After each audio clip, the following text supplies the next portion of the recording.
I assume that'll pick up. Is it coming across speakers? Yes. Okay, perfect.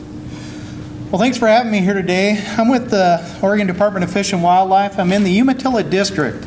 The target areas that we're going to talk about were target areas that were really conducted by two districts, the Umatilla District and right next door in the Morrow District, Morrow County District out of Heppner.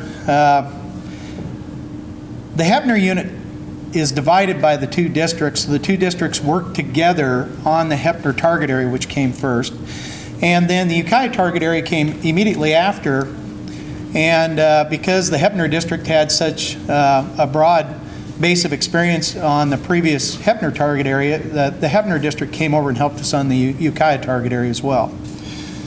So, really what I'm going to talk about, in order to understand why we were doing a target area in the first place, you have to understand a little bit about cougar prey selection and the frequency with prey selection. And so we're going to talk about the Mount Emily cougar predation research that was conducted, so you have an understanding of what went on there and why we would be even choosing to do a target area. And then once that is done, I'm going to go into first the Heppner target area and then the Ukiah target area and talk to you about what we did, why we did it, and what the results were.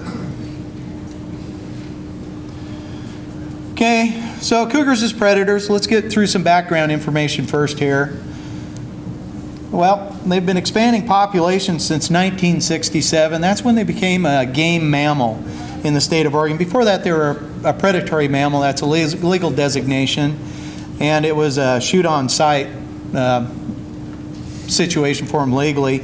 Interestingly enough, houndmen petitioned the commission quite ardently to change them over to a game mammal because they saw their sport disappearing with the loss of the animals, and so they wanted them protected and conserved a little bit so that their sport would not wink out.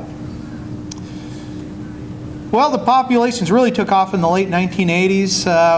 They're solitary animals. They have to find each other during estrus in order to reproduce, and that wasn't occurring very efficiently with the very low populations that existed in the late 60s and 70s. But in the 1980s, they really started to take off because the population had thickened in enough to where they were running into each other a little more often. It accelerated again in 1995, and that's because of it was immediately post Measure 18 ban, so the whole design of hunting of cougars in Oregon changed drastically at the end of 94 when 1995 occurred.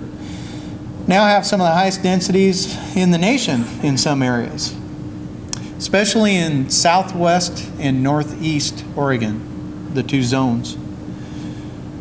Primary prey source are deer and elk, and they're really tied to ungulates in a way that maybe some of these other large predators are not.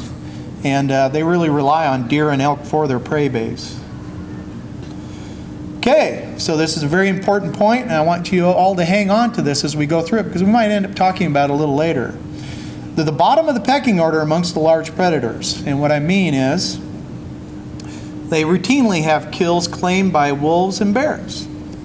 So a cougar, if you're at the bottom of the pecking order and everybody else gets to bully you off a kill, you have to be very good at killing, or else you're going to starve to death. And of course, are the most efficient at making kills because of that, really. I mean, that animal would not be on the landscape right now if they did not have those abilities, because they've had to deal with bears and wolves for thousands of years. Okay, the cougar predation research. Well, first there was the Wanaha Sled Springs, and when we embarked upon this research, still there was an open question as to why were elk populations in some areas causing such severe declines in recruitment, meaning the calves that were born each year were not recruiting into the adult age classes. They were not surviving to make it to the adult age classes. And, you know, we didn't have any idea, because we did not collect the data this way, whether the calves were even being born in the first place. So all we knew is that our calf ratios had declined and they were staying very low, and we wanted to understand why. The Wanaha Sled Springs research was built around that concept. What is going on with elk calves? Adult elk and calves were collared. Cougars were collared. The elk calves were monitored to determine the cause of death and death rate. Almost 3/4 of the calf loss was due to cougar predation. So every calf that died, we tried to find out exactly why, and nearly 3/4 of the calf mortality was from cougar predation.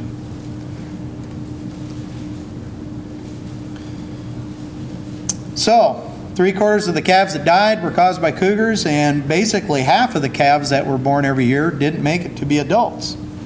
They were lost to predation. Okay, so then we knew that not only was predation causing the reduction in calf ratio resulting into recruitment, we also knew that cougars were a really big part of that. You know, people love to pair the two together, bears and cougars, all the time, bears and cougars.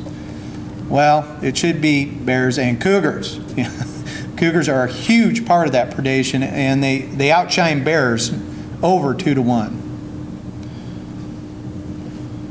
Cougars collar with GPS collars in Mount Emily. So now we're trying to understand, okay, well, how often does a cougar make a kill? That's what we're trying to, and where you have both deer and elk in the mix, how often one versus the other. All this has ramifications for management. So we wanted to understand it. So we collared these cougars with GPS collars, and we followed them. We were trying to determine what they were eating and how often. So these collars were set to ping a point to us quite often, and when we would see clusters of points together, we would go to that spot and try to see what was going on with that cougar. Now, sometimes the cougar was just laying under a tree. It wasn't doing anything, but other times, most times when they would cluster up like that, there was a kill there. And so we would go in, find the kill remains, and determine what that kill was. What did they kill there? And so that's what we were doing. Okay, we found out that 65% of the diet was deer. There's a reason that's in yellow. I want you all to remember that. 65% of what they eat is deer. 30% of the diet was elk. Mostly calves. There is a huge selection to that age group as opposed to adults. Incidentally, an animal that is just almost invulnerable to predation is a mature bull elk. Most predators just don't want to take them on. And 5% of the diet was just scavenging, just stuff. We'd run across these clusters, we go in there, and there might be a snowshoe hare foot laying there. It was just stuff. Porcupines.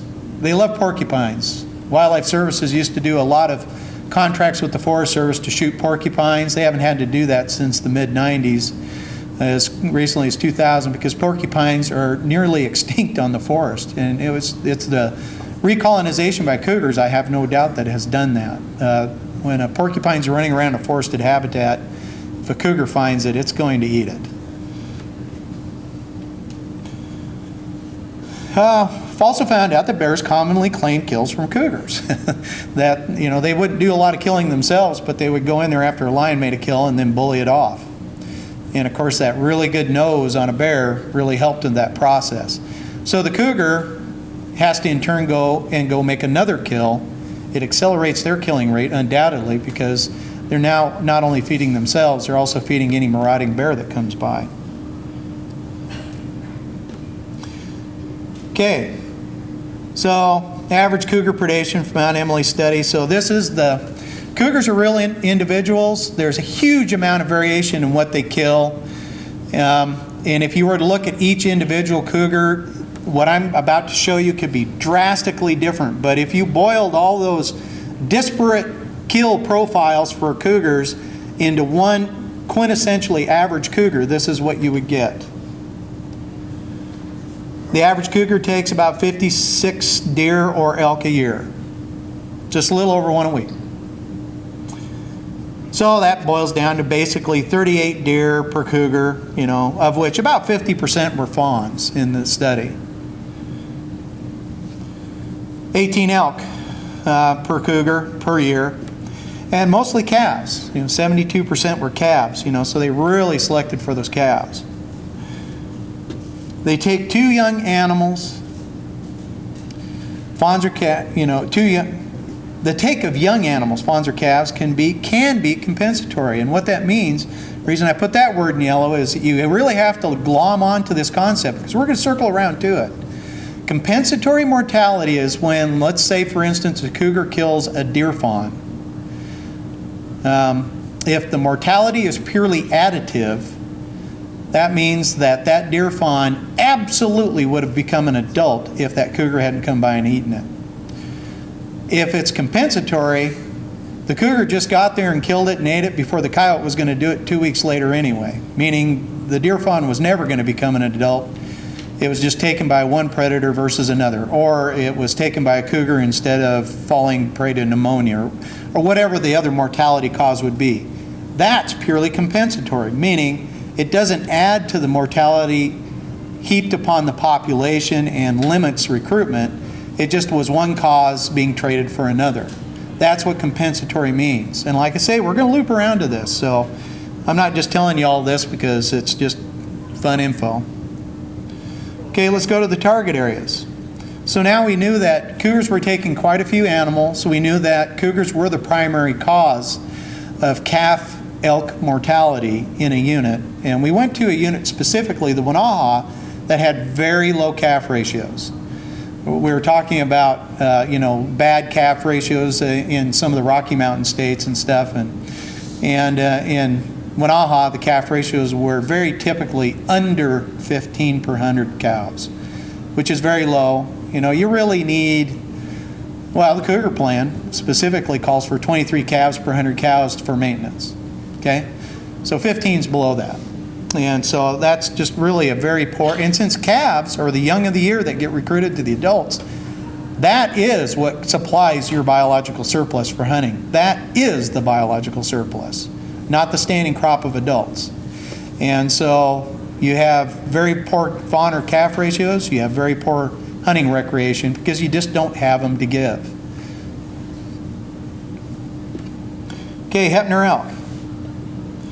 Had been below management objectives since the late 1990s as for population. The population at the beginning of the target area was 3,200 elk, which was about 64% of the management objective of 5,000. So we really wanted 5,000 elk there, and we could only muster about 3,200. Long-term calf ratio in the unit was 39 calves per 100 cows. I'd worked in the Heppner district before I came to the Umatilla. And with very poor bull ratios from the general seasons when people were shooting them back pretty hard. We were talking about bull ratios of like 4 per 100, really low. We still had 39 calves per 100 cows as an average. That unit really produced calves.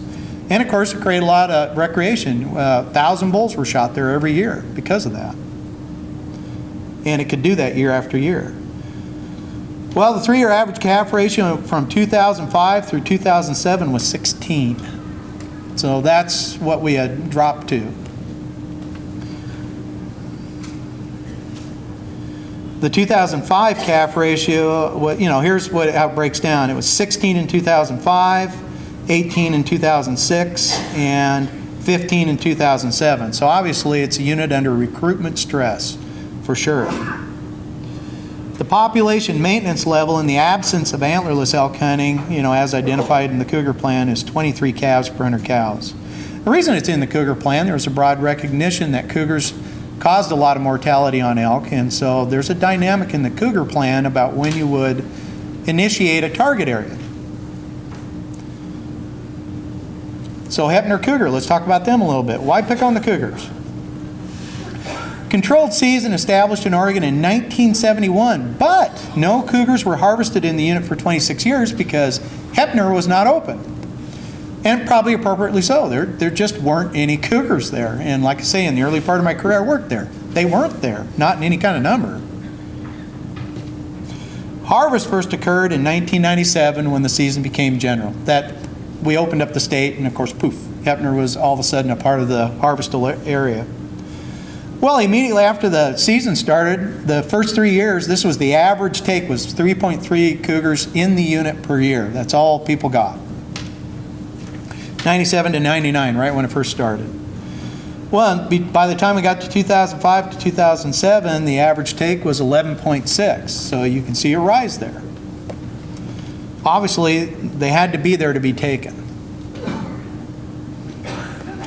Okay, the target area concept. Okay, I've just told you a little bit about what went on in the unit. Now we're going to talk about why we're going to do a target area. Well, the treatment area was going to be for 3 years. The attempt to remove 30 cougars from the target area, the treatment area, for each of the first 2 years. And that could be anything: sport hunting mortality, livestock damage, human safety, pet mortality, or administrative removal, what the department would do administratively to get that number up to the 30. And on the, after the first year and the second year, we'd evaluate where we were, and then we'd make some decisions about what we were going to take as we move forward. The idea is to put enough pressure on the cougar population to where the density drops. And nobody was ever trying to take it to zero. That really wasn't the goal. The whole goal here was to try to take it to a level low enough as far as density went to where that would release the pressure on the elk to where they would start producing more calves. I mean, that's the big test of the concept, is do you see the calf ratio change? And then our goal was to go to 31 calves per 100 cows. That seems like an odd number, and it is, but that was the average calf ratio on Rocky Mountain elk in 1994 when the cougar ban went in. So that was a time frame that the cougar density was not impacting elk performance in any significant way. So that average was used as the benchmark to try to strive for success. Okay, evaluation and monitoring. Well, let's start with the cougar first. All harvested cougar aged by tooth and cementum bridge measurement. Adult female harvest to exceed 40% of the total cougar harvest. So that's what we wanted. And then we wanted to remove cougar until the mean age of the adult females dropped below the 4 years of age. And so think about this. When you take a 7-year-old female, if there's going to be a young cougar replace that's grown up from a kitten, it's going to be young, right? Well, you see your mean age drop amongst these cougars until you have a very young cougar population. Whenever you're harvesting faster than they can replace themselves, any population, it's not just cougars, their mean age declines. And so the goal here was to try to get the mean age down. Okay, just a caveat of all this work is we have harvest zone quotas. Zone E is where Heppner is, and it could not exceed the zone quota. So if we were doing work and we reached the zone E quota, either through our efforts or sport hunters were doing exceptionally well that year, then all activities would cease. So once the zone quota was met, then we would have to stop. Okay, elk. Well, annually, elk composition and trend surveys in early March. The calf ratio determined with statistical bounds around the figure. And the objective will be met if we could reach 31 calves per 100 cows. I mean, that's what our benchmark was. Okay, first year results. So we went out and did this. 18 taken with dogs, 2 taken with equipment. So that was 20 total through admin removal. Well, by golly, the hunters were really coming in and helping, and so we're talking sport hunters. They got 10. So the Heppner target area calf ratio in March of 2007. So this is after our first field season of work was 15. You think 15? What went wrong? Okay, one thing we also learned in our research on the